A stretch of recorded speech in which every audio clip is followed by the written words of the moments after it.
Hard Reset, partnered by Asian Paints ViroProtect Sanitizers. मैं इस घर का पेड़दार हूँ. Castrol Active. Keep moving ahead with Castrol Active's non-stop protection.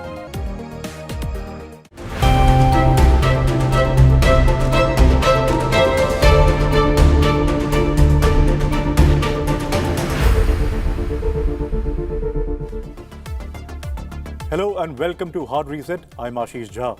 The world has seen several events in the last few decades that have fractured the economies, but nothing seems to be of the magnitude of the COVID-19 pandemic.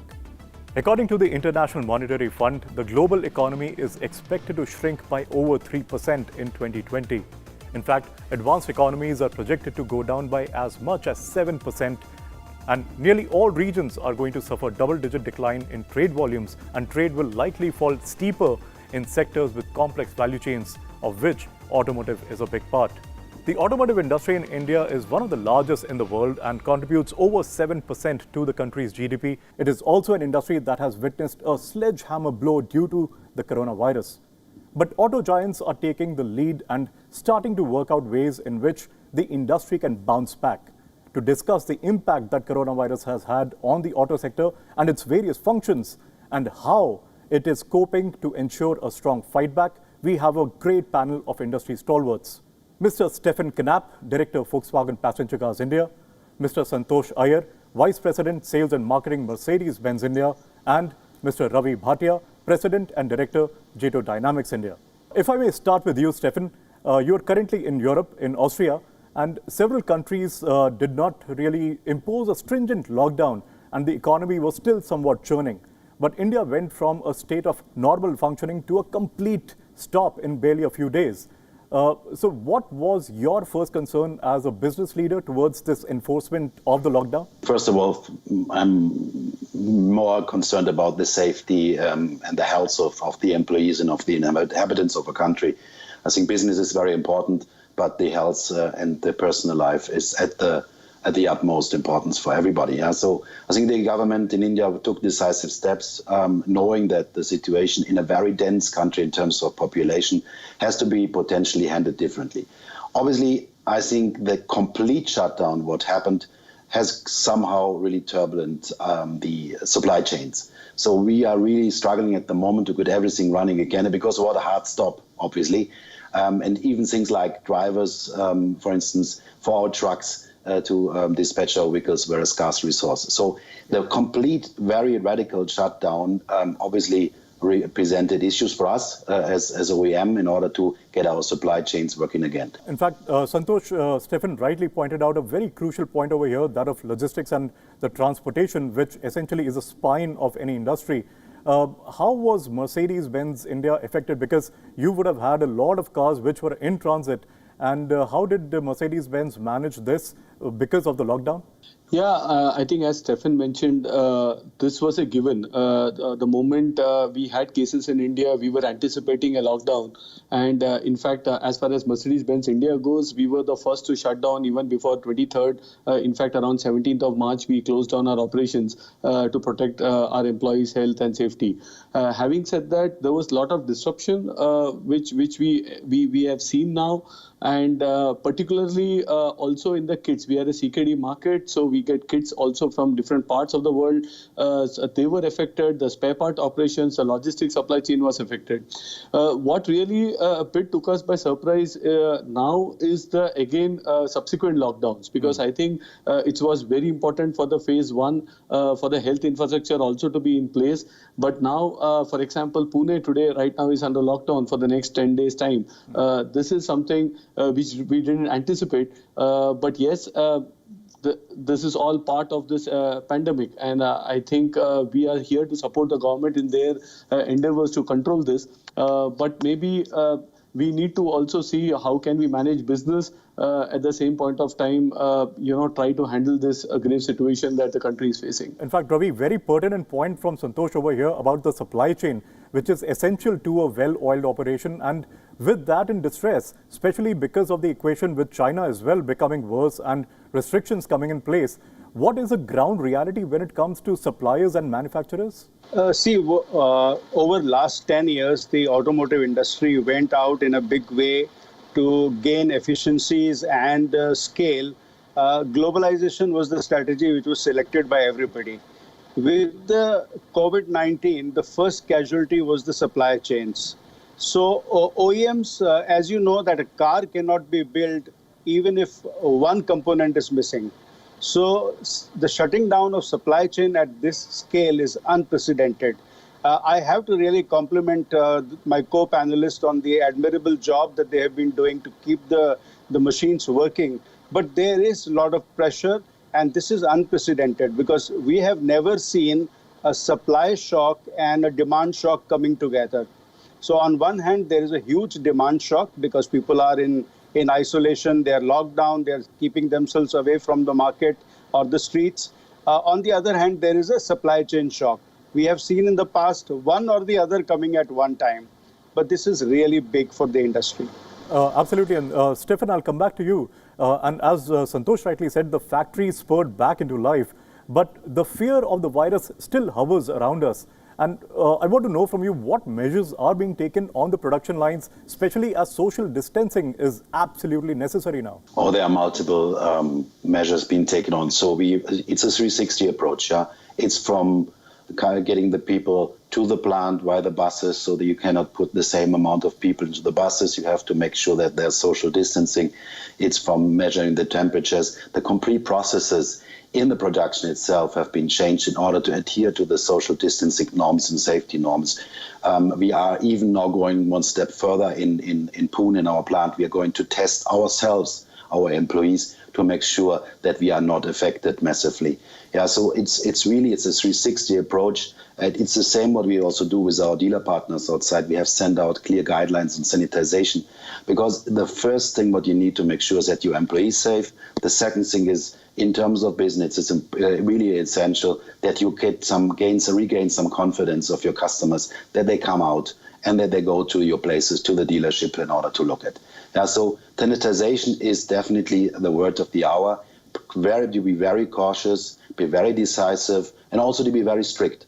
You know, people, and not only in India, it's all around the world, are indisciplined. That's a nature. Yeah, and we want to gather with people. But we have to here be very, very disciplined in order to follow the guidelines. And that's now the task of us leaders, to make sure that the tonality is set in the right way. Santosh, the same question to you, but especially because you've been at the factory working all the time as well when things got kind of eased off. But there is this still fear in the minds of people, right? And with the factories opening now, as you said, Pune is in a lockdown as well. How, when you restart the factories, what exactly are the measures that you are taking to ensure the safety of the employees, and what are the steps that Mercedes-Benz is employing over there? See, firstly, this is a very dynamic situation. So if you see currently, every day the local municipal corporation comes up with a list of containment zones. We have developed, internal communication tools where around 3:30 to 4, this containment zone, the latest updated one, is circulated among employees. Our transport department gets it. The routes are again changed because we don't want our employees to also to come from them. At the same time, the pickup points get changed. So that starts from the morning, right from the pickup. And then, of course, when they come inside the factory, there are clear protocols. What's more important is adherence to the protocols. And here, I think every member of the leadership team walks. It's just for this interview, I've taken out my mask. Otherwise, we are just there. And that also in a cabin where there is nobody else. But otherwise, all the absolutely, it's quite strict. The way we do canteen, for example, in tables which used to have 4 people sitting, now we just have 2.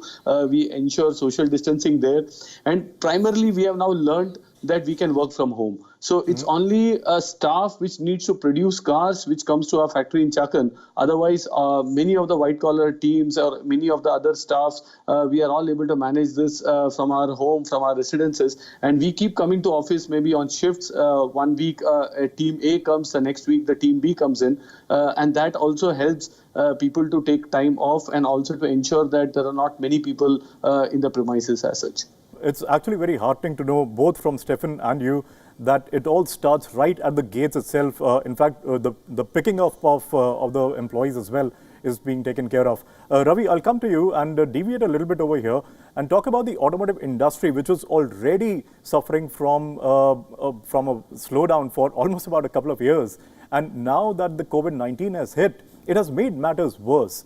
What are your projections for not just the recovery, but of a strong growth? Do we see signs of it in 2021, maybe around the festival season, or will we gain thrust only after the budget in 2022? Okay, the big thing is that the scenario still is unfolding, and no one can say with a lot of certainty as to how the rollout of pandemic will happen. The way the curve is expanding, it only looks like the first wave has a long distance to go yet. So in this situation, what we are seeing is some good signs happening at the lower end of the market, where customers who have to move for the economic reasons, like to go for a job, to go for a business, or to do their own business, they are looking for transportation solutions which are away from the public transport option which they were used to taking. So we have clearly started seeing some good things happening in the two-wheeler industry. We have started seeing good things at the lower end of the car market and also on the used car market. So all these three are showing some signs of the revival. Last month was particularly interesting that it almost was minus 47%. And if you see the registrations this month, they're trending at minus 21%. So that's quite a lot of recovery. But whether this is a sustainable recovery or will it peter out, challenged by the COVID, remains to be seen. On the forecast front, we are really saying that nothing before the first quarter of 2021 can be given an optimistic light. We are expecting this financial year to be minus 26 to 28%. And Stephen, a very nice point that was brought up by Ravi over here about used cars. And in this time when a lot of people have either suffered job losses or their salaries have been negatively impacted, it must have caused customers to rethink their purchases and if not postpone a new car sale, go down a segment or two, or probably even consider buying a used car. How have you seen these kind of things panning out with Volkswagen? Sure. What we do is obviously we look a little bit around the world, how the different regions are reacting after the pandemic has gone away. And kind of a prototype for us is China. Yeah? And what we have clearly seen there is that individual mobility has seen a huge growth. Yeah? So people really want to refrain from using public transportation. They want to be in their own car, or if they can't afford more, in the two-wheeler. So, and what has really happened there is that the used car market has gone really, really strong. And that's exactly what we also see. We have decided to go 360 on the used car front, from a digitized platform over to ramping up capabilities in the dealerships of sourcing vehicles, because we believe that exactly what you said is happening, that people, they are still very much interested in individual mobility, but their budgets are going to be reduced. Yeah, so there will be an interest into used cars, and we see it already. We usually sold around in a ratio of 15% of our new car sales in used cars. Last month, we sold the same amount of used cars than new cars. So there is really a trend versus used car. And also all the forecasts are that next year we will see 2021 around 6 million used cars in the country. I have to say that the Polo now, the TSI especially, has been made even more accessible for a larger potential customers or a larger pie of consumers because of the manual gearbox. And I, for one, cannot wait to drive it. I'll go to Santosh. Santosh, over here, Stefan had also mentioned something very interesting, that is the digitization of the platforms, or rather the buying experience. Mercedes-Benz, of course, has, I think you work on the Roadster platform, which is a globally acclaimed digital platform. How has been the reception of the consumers, or rather the experience of the consumers on the platform? I think from a digitalization perspective, sometimes we also look at crisis as an opportunity. And frankly, right now, the acceleration of digital adoption is at its all-time peak. And we can see that the way we are conducting this interview, or, the way we are doing work, And I think we were already, last October, we already announced our initiative of doing e-commerce. And then I had many journalists and consumers asking us, will people buy cars online? And our answer, we were quite convinced. We in fact put a number that in the next 4 to 5 years time, our aim is 25% of sales to happen purely online. Then we started with our the used car platform. This was somewhere in Jan and Feb, and we started selling cars on used cars with a very good amount of traction that we saw from consumers. And then the moment the lockdown happened, this was the time for us to accelerate even new cars on this platform. Even last month, close to 10 to 12% of our sales have all happened online. And when we say online, it is booking online and came online, booked online. So it's not offline to online booking or online to offline booking. It's pure online sales, and that's something quite heartening.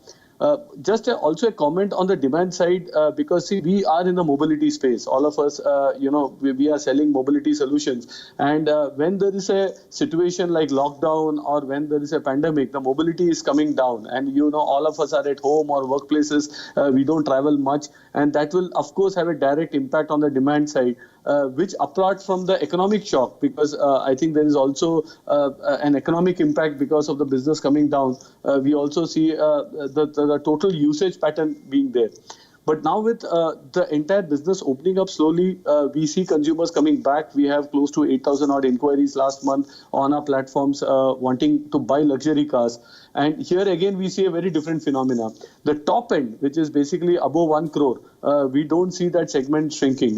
There are consumers that are gutsy. They just want to enjoy, the pleasure of driving these cars, and they're going for it. Whereas, of course, the below 1 crore segment, we see cancellations. We see some people shifting downwards to used cars, and the used car sales have also gone up in our own case also.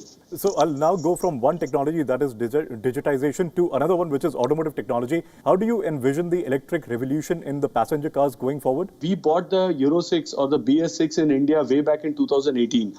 We didn't wait for the regulations to change. We said, of course, there was a mandate by the government, but we were one of the first to introduce the BS6 cars, and that really helped us. So similarly, even in the electric space, we are fully committed. The supply chain has been impacted, and that is something which is causing delays in our introduction of our EQC. But we stand committed as we speak to introduce the car as soon as possible. On the other hand, yes, we have to take care of our conventional IC engines, for which we are launching new cars, and that's what something excites the automotive market also. So we stand committed with the new launches, but all these launches have got impacted more so from the supply chain side, and we are trying to get them as early as possible. But we see delays by a month or so in all these launches, be it IC engine cars or even electric cars. I'm going to put the same question to Stefan. Volkswagen is a global player, and there is a huge amount of investment that the company has made in the electric mobility space. But what do you see in the electric mobility space for India from Volkswagen's perspective? You're fully right. I think if one company is working very hard on electric mobility, then it's Volkswagen. We have our own platform, MEB. We are just in the process of launching the ID.3 in the world. And we believe that in 2050, we as a company we will be CO2 neutral. So we are clearly committed with this technology. When it comes to India, I think we have to look this into phases. Currently, I think you have to focus on affordable mobility, individual mobility. Yeah, and this is from a business case point of view for the customer still predominantly an ICU solution. So a nice TSI engine combination will be very difficult to beat with an electric solution. Yeah. On top of it, in contrast, for instance, to Germany, which has given incentives mainly on electric vehicles and even an investment program on further infrastructure, this is at the moment not affordable in India for the government. So I think from our point of view, we will focus definitely on our very efficient petrol technology, which we are offering currently. At the same time, we obviously have to work for the future and to see also our potentials to launch this technology here in India pretty soon. Ravi, one question to you over here, and this is not regarding any of the operational issues that the industry is facing, but more from an investment point of view. India's biggest car company, of course, had committed about 800 crore to support its dealers Any word on how other manufacturers are helping their network partners cope during this time? We have seen a very strong degree of commitment from OEMs to their network partners. There is obviously pressure on the system, but network is a very valuable asset, and we are seeing good initiatives from various companies to support their network. The challenges at the dealerships are quite big. Clearly, dealerships are interested in retaining their manpower. They are interested in making sure that they have the stock of the cars that the customers want. So all this is providing a challenge in a way to dealerships. But OEMs have not let down the dealerships is what we hear from various dealer partners that we speak to. I think our apex bodies, SIAM, ACMA and FADA, had released a joint statement that said the automotive industry is going to lose to the tune of 126,000 crore rupees. What level of losses have we already seen or expect to see by the end of 2020 maybe? And secondly, the workforce, especially contracted with the smaller suppliers, would have migrated back to their places of origin. How are these SMEs going to manage? I was speaking to one SME, and not necessarily in the automotive industry. I think the biggest challenge the SMEs have is to get the manpower. So SMEs are not really overstaffed. They cannot do good scheduling the way a large corporation can do. So they are definitely getting, their operations of production are getting impacted. Their operations of customer support are getting impacted. And I count dealership operations in that. So on one hand, you have the supply chain getting impacted for the dealership. On the other hand, you have financial pressure. Although the government schemes have come in handy, but I think it's not enough yet. So we see a lot of challenges for the SME operations, especially. And in this industry, it will be the tier 2 and 3 vendors as well as the dealerships. Now we are kind of coming to the close. I'll start with Stefan. The financial year 2020 was already quite rough for India, and we battled many issues along with a weak domestic consumption. There were signs that we would start getting momentum towards the second quarter of 2021, but now with the COVID situation, how do you see the economy and the industry in general faring, and what would be the estimated recovery time? Well, we believe that we come to some form of stable demand in the festive season. We are a little bit more positive than what Ravi was said in the beginning. We believe that this is coming faster back. So we see, we went down by 100% in April, then 85%, then 43%. And like he was mentioning, the registrations are tracking at around minus 21%. So the industry is coming much faster back. So I also assume that the economy is faster coming back than we expect, because India, and perhaps I can praise there the Indian culture, and I lived on almost all continents in my life. The stress resistance of Indian people is just amazing. It's uncomparable to around the world, I have to say.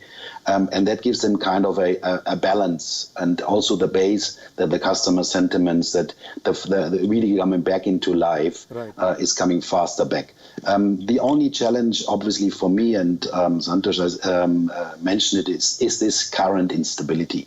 These multiple lockdowns in various cities, from Bangalore to Hubli suddenly, that is very difficult, because that brings a very big instability and moves the customer really in a lot of insecurity. Everything is based on trust and confidence at the end of the day. And if you see these erratic movements now happening, for good reasons, I'm not saying this is all bad, but this is very difficult for the business, because what we need is definitely to come back in stability. Stability is the key for business. When you're talking policy, if you're talking environmental issues and all that stuff, we have to have a stable environment in order to come back.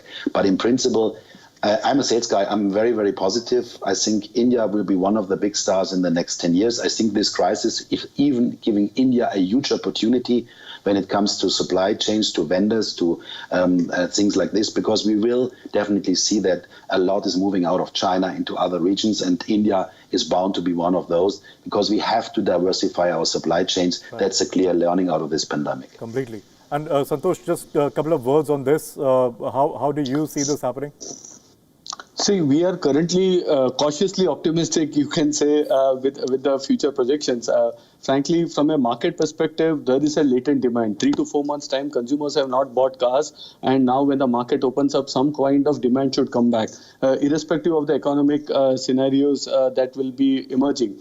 Having said that, as Stefan also rightly mentioned, stability is the key.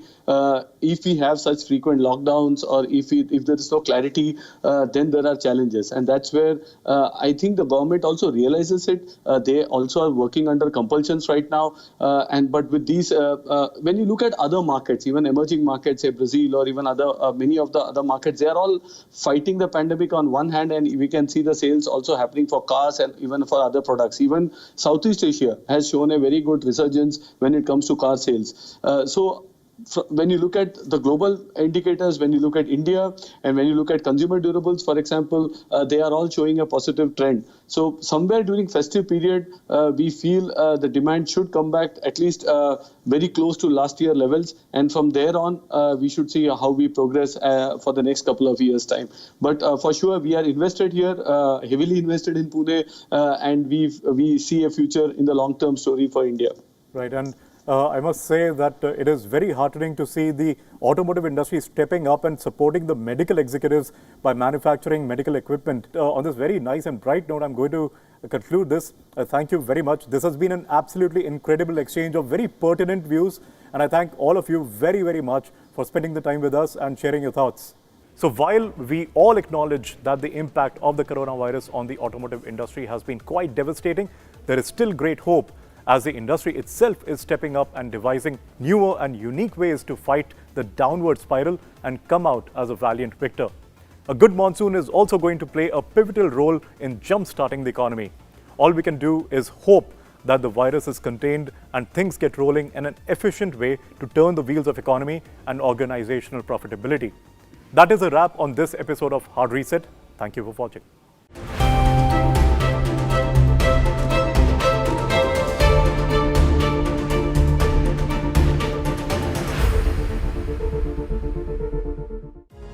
Hard Reset, partnered by Asian Paints ViroProtect Sanitizers. मैं इस घर का पेड़दार हूँ. Castrol Active. Keep moving ahead with Castrol Active's non-stop protection.